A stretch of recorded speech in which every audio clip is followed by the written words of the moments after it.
Hello BTC all channel আপনাকে জানাচ্ছি আন্তরিক শুভেচ্ছা। আশা করি সবাই ভালো আছেন। আপনারা জানেন যে এই বিটিসি অল চ্যানেল কিন্তু আমরা ক্রিপ্টো মার্কেটের বিভিন্ন ট্রেডিং স্ট্র্যাটেজি আপনার সাথে শেয়ার করে থাকি এবং মার্কেটের বিভিন্ন পটেনশিয়াল কয়েন কিন্তু বহু পূর্বে আপনাদের জানানো হয়। ফান্ডামেন্টাল অ্যানালাইসিস, টেকনিক্যাল অ্যানালাইসিস, বিভিন্ন গুরুত্বপূর্ণ নিউজ বা ইভেন্ট, টেরিফের খবর, যুদ্ধ পরিস্থিতি, রেট কাট, আপকামিং ইটিএফ, টোকেন বার্ন সহ বিভিন্ন গুরুত্বপূর্ণ নিউজ কিন্তু বহু পূর্বে আপনাদের সাথে আমরা শেয়ার করে থাকি, যেগুলো ব্যবহার করে আপনি কিন্তু ক্রিপ্টো মার্কেট থেকে ভালো পরিমাণ আর্নিং করতে পারেন। তাই অবশ্যই আমাদের এই বিটিসি অল চ্যানেলটি সাবস্ক্রাইব করে আমাদের পাশেই থাকবেন। তো আজকে কিন্তু খুব গুরুত্বপূর্ণ একটা বিষয় নিয়ে আলোচনা করব। সেটি আপনারা জানেন যে 11ই ডিসেম্বর কিন্তু এফওএমসি মিটিং রয়েছে এবং জেরমি পায়েল কি বলেছেন এবং বিভিন্ন নিউজ ইভেন্টের প্রেক্ষিতে 11ই ডিসেম্বরের পর এবং এর আগে ক্রিপ্টো মার্কেট পাম্প করবে নাকি ডাম্প করবে সে বিষয় নিয়ে কিন্তু আমরা বিস্তারিত আলোচনা করব এবং আমাদের মূল আলোচনায় যাওয়ার পূর্বে একটি কথা আপনাদের সাথে অবশ্যই বলতে হয়, সেটি হচ্ছে ক্রিপ্টোকারেন্সি নিয়ে যদি আপনাদের কোনো কোয়েশ্চেন থাকে তা কিন্তু অবশ্যই কমেন্ট সেকশনে লিখতে পারেন। এবং 2026 সালের প্রথম থেকে কিন্তু আমরা বিভিন্ন ফিউচার সিগন্যাল সম্পূর্ণ ফ্রিতে আপনাদেরকে কিন্তু প্রোভাইড করব। তাই অবশ্যই টেলিগ্রামে আপনারা কিন্তু আমাদের সাথে জয়েন হতে পারেন। এজন্য এই ভিডিও ডিসক্রিপশনে টেলিগ্রামের যে লিঙ্ক সেটি কিন্তু দেওয়া রয়েছে এবং সেখান থেকে কিন্তু আপনি আমাদের সাথে জয়েন হতে পারেন। তো আমরা আমাদের মূল আলোচনায় ফিরে যাই। এখন বর্তমানে যে বিটকয়েন, তো ক্রিপ্টো মার্কেট পাম্প করবে নাকি ডাম্প করবে সে বিষয়টা জানার পূর্বে কিন্তু আমাদের অবশ্যই একটা বিষয় খেয়াল করতে হবে, সেটি হচ্ছে ইটিএফ এ মানি ইনফ্লোর পরিমাণ কিরকম হচ্ছে সে বিষয়টা নিয়ে কিন্তু আমাদের একটা ধারণা এখান থেকে কিন্তু লাভ করতে হবে এবং তারপর কিন্তু আরো বিভিন্ন নিউজ ইভেন্ট রয়েছে এবং জেরুমি পায়েলের মন্তব্য নিয়েও কিন্তু আমরা আলোচনা করব। তো আমরা প্রথমে আলোচনা করব বিভিন্ন ইটিএফ এর বিষয় নিয়ে। তো আপনি যদি এখানে খেয়াল করেন, ইটিএফ এর বিষয়ে যদি খেয়াল করেন যে জুলাই 2025 সালের যে জুলাই মাস ছিল সেখানে কিন্তু প্রায় $11 11 বিলিয়ন ডলার কিন্তু এখানে ইটিএফ এর মধ্যে কিন্তু মানি ইনফ্লো হয়েছে এবং আপনারা এখানে একটু বিষয় খেয়াল করলে দেখবেন যে নভেম্বর মাস কিন্তু উইকেস্ট মান্থ, অর্থাৎ 2025 সালের যে নভেম্বর মাস ছিল সেখানে কিন্তু মানি ইনফ্লো হয়নি, বরং বলতে পারেন $4.93 বিলিয়ন সমমূল্যের এখানে বিটকয়েন এবং ইথেরিয়াম কিন্তু এখান থেকে আউটফ্লো হয়ে যায়, অর্থাৎ একটা নেগেটিভ বিষয় কিন্তু ক্রিপ্টো মার্কেটের মধ্যে চলে। এবং আমরা যদি লাস্ট উইকের বিষয়টা একটু খেয়াল করি, আপনি দেখবেন যে লাস্ট উইকে প্রায় $148 মিলিয়ন কিন্তু মার্কেটে এখানে কিন্তু ইন হয়। এর অন্যতম প্রধান কারণ আপনারা জানেন যে জেরুমি পায়েল কিন্তু বলেছেন যে রেট কাট হবে এবং রেট কাট হবে এজন্য কিন্তু দেখা যাচ্ছে এখানে ব্ল্যাক রক, বেনেক, এআরকে ইনভেস্টমেন্ট, ইনভেস্টকুশো আরো বিভিন্ন ইটিএফ এ কিন্তু আমরা মানি আসতে দেখেছি এবং যদিও কিন্তু ইথিরিয়ামে কিন্তু সে উল্লেখযোগ্য পরিমাণ মানি কিন্তু আসেনি, বলতে পারেন যে বিটকয়েনের যে ইটিএফ রয়েছে সেখানে কিন্তু আমরা মানির ইনফ্লোর পরিমাণটা কিন্তু আমরা বেশি দেখছি। তো আশা করি ইটিএফ এর বিষয়টা একটা আর স্পষ্ট ধারণা আপনি অর্জন করতে সক্ষম হয়েছেন। তো এখন হচ্ছে বিভিন্ন নিউজ ইভেন্ট। তো নিউজ ইভেন্টের কথা যদি বলি, আপনারা জানেন যে গত বৃহস্পতিবার এখানে কিন্তু আনএমপ্লয়মেন্ট ক্লেম অর্থাৎ ইউসি ডেটা প্রকাশিত হয় এবং সেখানে কিন্তু 198K মানুষের কিন্তু জব হয়েছে, যা ইউএস ডলারের জন্য কিন্তু খুব পজিটিভ একটা বিষয়। এবং এর পূর্বেও যে নিউজগুলো ছিল সেগুলো কিন্তু বলতে পারেন যে ডলারের জন্য কিন্তু খুব ভালো ছিল। তো ডলার পজিটিভ থাকলে কিন্তু অবশ্যই ক্রিপ্টোর জন্য পজিটিভ নয়, সে বিষয়টা আপনারা জানেন। তো এই জন্য কিন্তু মার্কেটের মধ্যে আমরা একটা নেগেটিভ সেন্টিমেন্ট কিন্তু আমরা দেখেছি এবং আর 11ই ডিসেম্বর অর্থাৎ বলতে পারেন যে 10 ডিসেম্বর রাত 1টায়, এজন্য 11ই ডিসেম্বর আমরা বলতে পারি। 11ই ডিসেম্বর রাত 1টায় কিন্তু এফওএমসি মিটিং রয়েছে এবং সেখান থেকে কিন্তু রেট কাট বিষয়ে একটা নির্দেশনা আসবে। যদিও জেরমি পায়েল পূর্বেই বলেছেন যে রেট কাট হবে এবং এর জন্য আমরা কিন্তু একটা বুলিশ মোমেন্টাম কিন্তু ক্রিপ্টো মার্কেটের মধ্যে দেখেছি এবং $80,000 টাচ করার পর কিন্তু আবার ক্রমাগত পাম্প করা কিন্তু শুরু করে দেয়।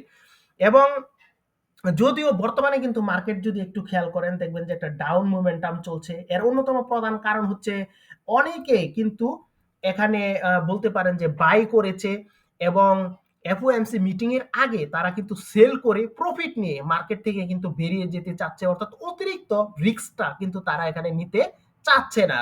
কারণ আপনারা জানেন যদি মার্কেট দেখেন, মার্কেট কিন্তু দেখেন এখানে কিন্তু ফেয়ার পজিশনে কিন্তু এখানে রয়েছে 21 ফেয়ার পজিশনে মার্কেট রয়েছে এবং আমাদের যে অল্ট কয়েন সিজনের যে প্রত্যাশা সেটিও কিন্তু পূরণ হয়নি, অর্থাৎ আমাদের অল্ট কয়েন সিজন ইন্ডেক্স কিন্তু 21 কিন্তু এখানে নির্দেশনা দেখাচ্ছে, যা বলতে পারেন যে খুবই একটা পজিটিভ বিষয় নয়, খুবই নেগেটিভ একটা বিষয় কিন্তু এখানে দেখছি।